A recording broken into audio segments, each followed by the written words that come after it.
Oi, eu sou a Imara Lima e estou aqui para apresentar para vocês mais uma edição do CineArt Variety, o seu programa semanal de variedades e entretenimento.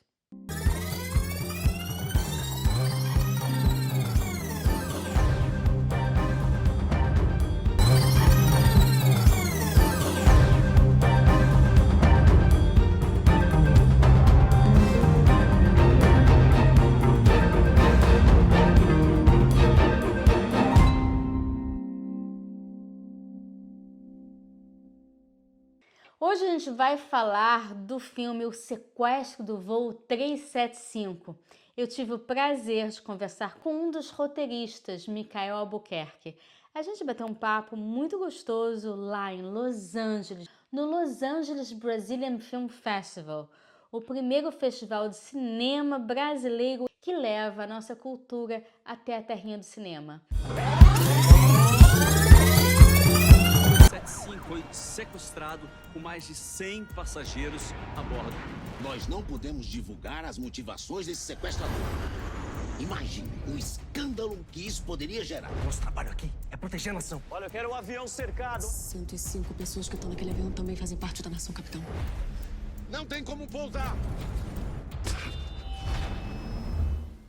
Gente, eu tô aqui muito feliz com o Michael Albuquerque, roteirista do Sequestro do Voo 375. Eu fico naquela parada porque eu fico do inglês, o título do inglês pro português, aí a gente paga. Mas que trabalho maravilhoso você fez, hein? Puxa, obrigado. É um prazer estar aqui com você, estar no Labrife, esse festival tão maravilhoso, com um coração que prestigia o nosso cinema brasileiro. E é uma felicidade muito grande estar aqui com esse projeto particular, né? Que eu acho que é um filme tão importante quanto uma história tão brasileira, em primeiro lugar. Então, poder trazer isso aqui para Los Angeles e exibir o nosso filme para um público diferente e com muitos brasileiros também é um privilégio, uma oportunidade muito boa. Eu também estou feliz de ter o filme aqui porque eu acho que é um filme muito importante para o Brasil. E fico feliz de ter esse filme aqui, que é um dos meus favoritos. Ai, obrigado. Muito feliz com isso. Agora, você fez, eu acho que o roteiro nesse filme é uma coisa muito importante, né? Porque tem toda uma parte de história que a gente não sabe, ou que eu não sabia, essa questão política e tudo, e que se passa dentro do avião ali e que vai desenrolar toda a história. Então vai entre política e um filme de ação. Como é que foi fazer o roteiro, os diálogos de forma tão funcional assim? Bom, esse foi um dos roteiros mais difíceis que eu já escrevi. Foram 10 anos de pesquisa e que começou lá atrás com o Constâncio Viana e com o Lusa Silvestre. E eu escrevi também vários tratamentos do roteiro. Foi muita pesquisa com pilotos e comandantes e militares e operadores de voo para a gente conseguir imprimir um diálogo na fala de cada personagem que soasse autêntico, inclusive do sequestrador, do Nonato, né? Porque ele tem um jeito muito específico, muito próprio de falar do Maranhão, dos anos 80 no Brasil. Então foi realmente um trabalho muito cuidadoso, muito meticuloso para conseguir trazer um diálogo autêntico, natural, que não ficasse expositivo, né? Mas os desafios no roteiro são incontáveis. Por exemplo, eu sempre penso que nós estamos fazendo um drama com cenas de ação. Eu acho que a gente mistura alguns gêneros no filme. Ele tem ação, ele tem thriller, ele é um filme político, né, como você colocou. Mas eu acho que ele é, em primeiro lugar, um drama e um filme de personagens. Porque eu acho que os personagens aqui, eles têm um arco, sabe? Eu acho que são muitos personagens, nós quebramos a perspectiva várias vezes, a gente vai para o cockpit, para o Sindacta, para o Ministério, para o aeroporto, para o hangar da Polícia Federal. Então, são muitas quebras de perspectiva, sempre levando a história para frente e mantendo um arco de todos esses personagens, né? Então, eu realmente vejo assim como um drama brasileiro, uma história muito importante, como você bem colocou, uma história que pouca gente conhece e que eu espero que mais pessoas conheçam agora, mas que foi um desafio tremendo. Do ponto de vista do roteiro, um desafio técnico, humano, político muito grande. Eu falei pro Marcos Baldini, eu falei, que audácia. Tipo assim, eu brinco, eu falo assim, que audácia fazer um filme desse. É um projeto audacioso, né? Eu acho, e eu tenho muito orgulho que vocês tenham conseguido fazer, e é um projeto que não funciona mesmo sem roteiro. Teve todo um trabalho em conjunto, os atores também, uma ótima direção, mas o roteiro também, ele... Nossa, eu fico fundamental. assim, lisonjeado de ouvir isso, porque realmente... Bom, eu sou roteirista, então eu considero o roteiro ali uma pedra filosofal do que vai ocorrer. E realmente eu acho que conseguiu ser uma base boa para a fotografia, para a direção de arte, para os atores também, né? Eu fiquei muito tocado com os comentários que alguns atores fizeram ainda no período de ensaios, como o Jorge Paz, que falou: quando eu li esse roteiro, eu entendi quem esse personagem era, o Raimundo Nonato. Eu sabia quem ele era e eu sabia que eu tinha que fazer esse filme. E ele me contou da vida dele, ele me emocionou tanto que eu chorei, fiquei emocionadíssimo. Então esse filme foi muito gratificante, a gente recebeu a visita da filha do copiloto Salvador Evangelista no set de filmagens. Nós conversamos com passageiros que estavam no voo 375 de verdade. Uau. Então foi um processo muito gratificante, tocante, e que eu espero que seja um filme realmente que inspire as pessoas, assim, sabe, no nosso cinema brasileiro, tanto na parte artística quanto técnica. Eu espero que o filme tenha esse alcance, porque eu concordo com você, eu acho que ele pode ser um filme importante. Eu acho que ele é um filme que abre caminhos, sabe? Eu acho que ele traz, eu acho, para o cinema brasileiro ele é um outro gênero, como a gente estava falando, um outro gênero, né? Que a gente não está muito acostumado em ver no Brasil, né? É verdade. E a gente fez, porque o que a gente pensou? Vamos fazer uma história brasileira com nuances políticas muito fortes, porque nós não queremos competir com filmes de ação americanos. A nossa proposta nunca foi essa. Nós nunca chegamos e falamos, vamos fazer um blockbuster, vamos fazer... Não, as cenas de ação, elas não estão nesse filme de forma gratuita. Elas fazem parte das motivações dos personagens, né? A gente tem uma história antes de tudo. Nós temos personagens antes de tudo. Então, as manobras que o piloto faz, as cenas espetaculosas que tem no filme, são mesmo derivadas das personagens que nós temos ali. Então, antes de tudo, é uma história brasileira. A gente está trazendo, né, mensagens, simbologias, metáforas da nossa realidade, que, por sinal, eu acho que esse filme também ele é bem atual em muitos dos debates que ele traz. Então, eu acho que isso não deixa de ser um ponto relevante também, né, para esse filme em particular. Agora, quando você vai começar a escrever um roteiro, qual é a primeira coisa que você faz? Nossa, eu acho que depende tanto do projeto. Às vezes eu assisto filmes que me inspiram muito, filmes que eu já assisti 588 vezes, mas no início de cada projeto eu chego lá e assisto de novo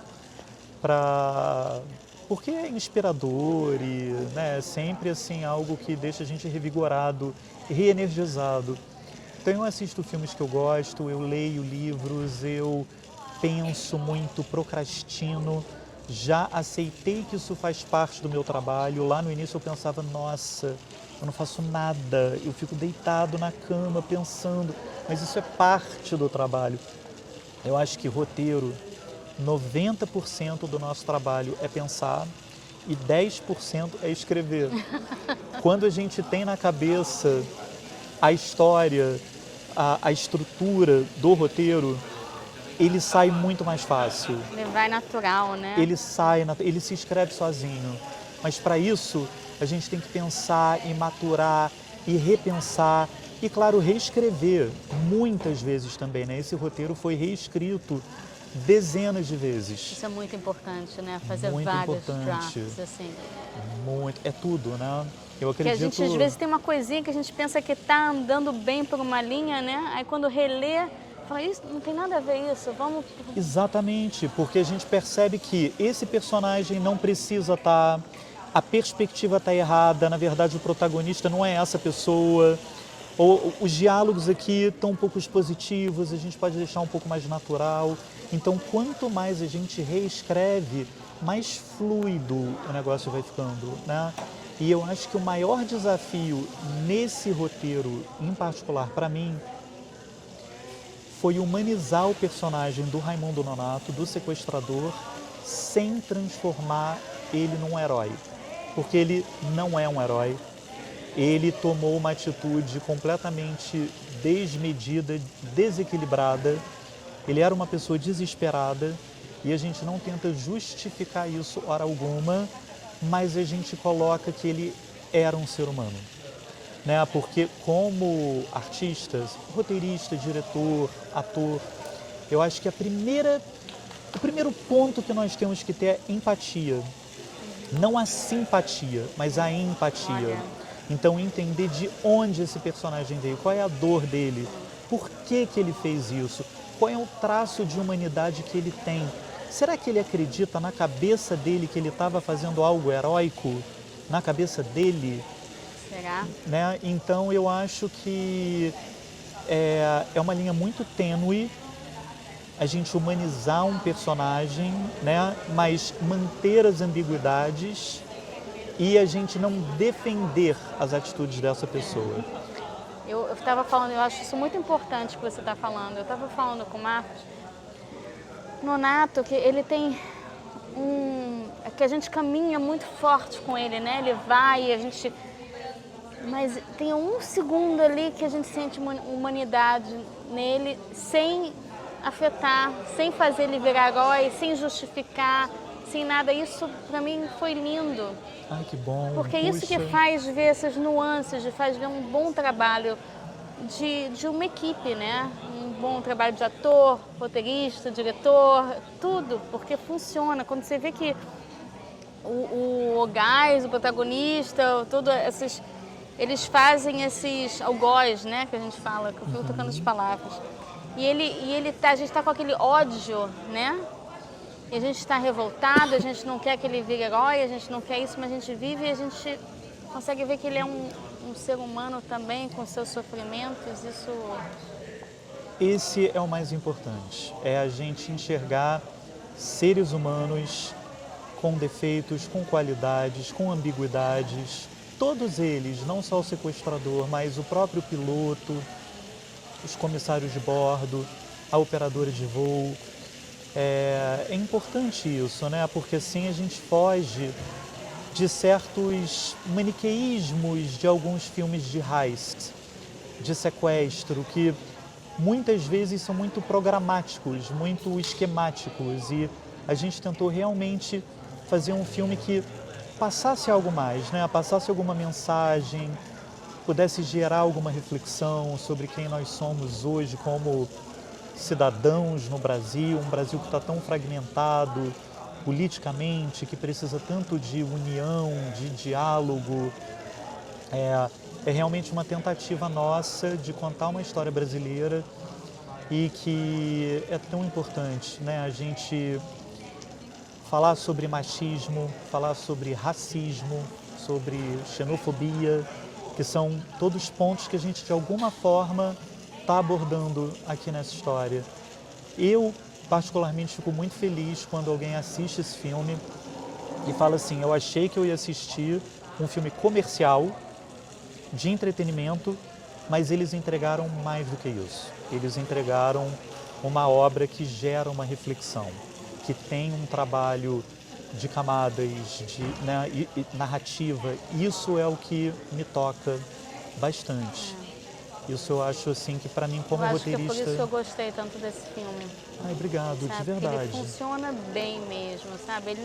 Ele não toca uma bandeira e outra bandeira, ele toca todas as bandeiras, entendeu? Porque a gente pode pensar num filme de ação americano que faz aquelas coisas e ele não, ele faz a parte política, ele faz a parte social, ele faz todos os caminhos dele. Eu acho que isso que faz esse filme tão precioso, tão original. Nossa, que bom ouvir isso, E a gente obrigado. viaja, sabe? A gente fica ali preso na telinha. Você ficou tensa vendo o filme? Eu fiquei. E olha que eu vi a cópia que o filme não estava pronto. Ah, é? É, e aí eu Nossa. falei, cara, não vai ficar pronto. Mas o meu voto é sim. Eu fiz a curadoria também, né? Sim, claro. E aí eu falei, meu voto é sim, mas eu acho que ele não vai ficar pronto. E o filme não, como estava ainda naquele esqueleto todo assim, feito, já tocava a gente, por isso que eu tô louca para assistir agora essa nova sessão. Nossa, aí, essa nova eu cópia. quero muito saber a sua opinião, vendo no telão. Eu acho que é uma experiência. E essa tela é maravilhosa, Essa né? tela aqui no The Clover Theater, fora de série, o som, a imagem, as poltronas. É. Nossa, que cinema maravilhoso. Agora eu vou pegar uma pipoca, gente. Sim, não, eu também. Tem que ter uma pipoca, porque realmente acho que vai ser uma experiência incrível. Eu quero muito saber a sua opinião. E foi um trabalho feito assim com muito coração, esse, sabe? Com muito sangue e suor. Um desafio físico muito grande fazer esse filme para todo mundo envolvido. Mas também um desafio emocional, também um desafio político, sabe? A gente estava filmando esse filme no final do ano passado, em setembro, outubro, num Nossa. momento altamente turbulento no Brasil.